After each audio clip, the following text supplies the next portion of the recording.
अल्लाह जब चाहे तब अपने महबूब बंदों की करामातें भी दुनिया वालों पर जाहिर कर देता है। और फिर ये तो रब के महबूब हुजूर गौसे आज़म है, जिनकी शान और मर्तबे को पैदा होते ही रब ने बतलाकर ऐलान कर दिया कि ऐ दुनिया वालों, मेरे इस महबूब को तुम अपनी तरह मत समझो। हुजूर गौसे आज़म रज़ियल्लाहु ताला अन्हु की करामतें पैदा होते ही रब ने जाहिर करवा दी थी। अमूमन जब कोई बच्चा पैदा होता है तो वो रोते हुए पैदा होता है, मगर आप मुस्कुराते हुए दुनिया में तशरीफ लाए। आपकी वालिदा को भी पैदाइश के वक्त कोई तकलीफ नहीं हुई।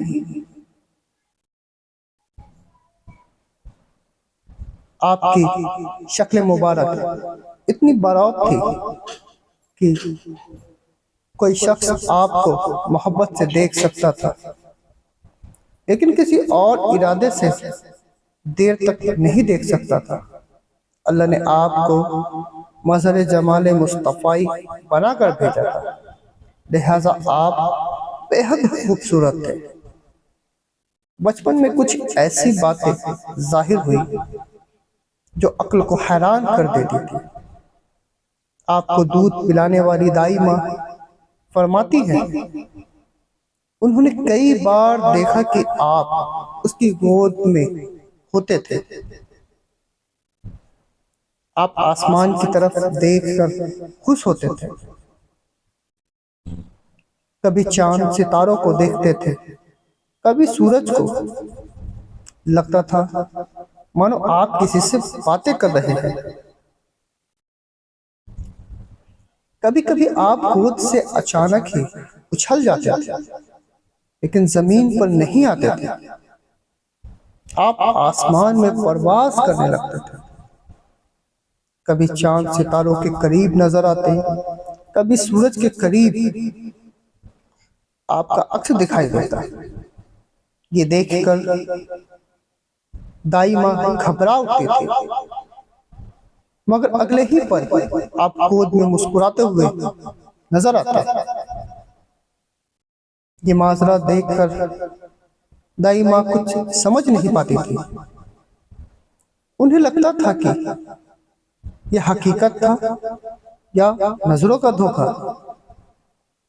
जब ये बात उन्होंने आपकी वालिदा को बताई तो आपकी वालिदा ने फरमाया, बेशक मेरा बेटा अल्लाह का महबूब और ख़ास बंदा है। फरिश्ते अक्सर उनके साथ होते हैं, वे उन्हें सारे जहां की सैर करवाने ले जाते हैं और पल में ही वापस भी ले आते हैं।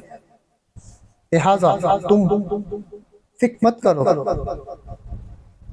फिर आपकी वालिदा ने दाई माँ को समझाया, इस बात को किसी और को मत बतलाना, कोई यकीन नहीं करेगा।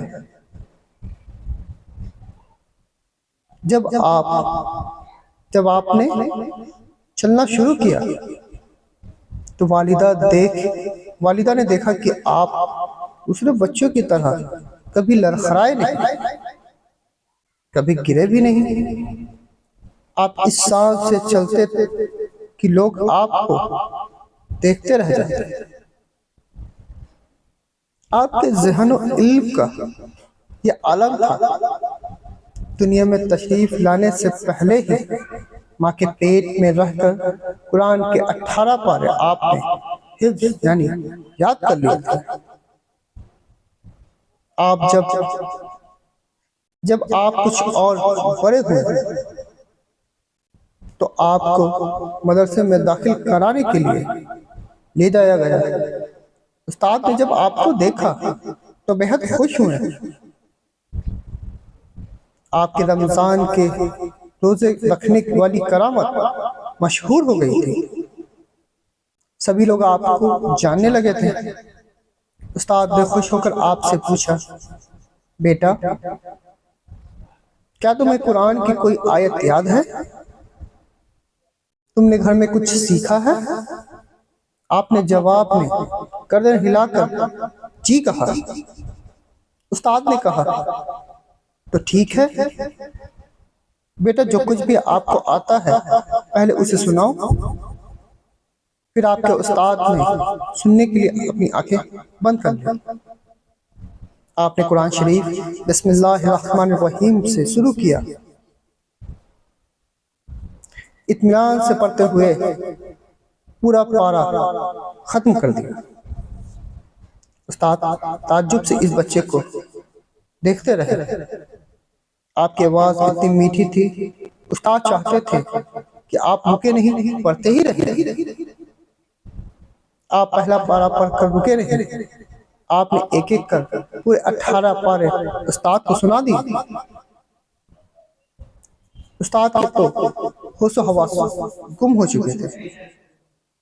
उन्हें समझ नहीं आया कि वो आपको क्या कहें, और फिर उनके मुंह से बेखास्ता सुभान अल्लाह निकलता रहा।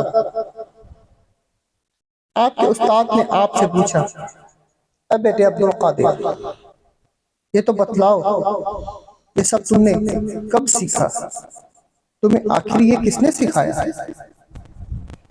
तब आपने जवाब दिया, ऐ उस्ताद मुहतरम, जब मैं अपनी माँ के शिकम मुबारक में था, मेरी वालिदा रोजाना कलाम पाक की तिलावत करती थी।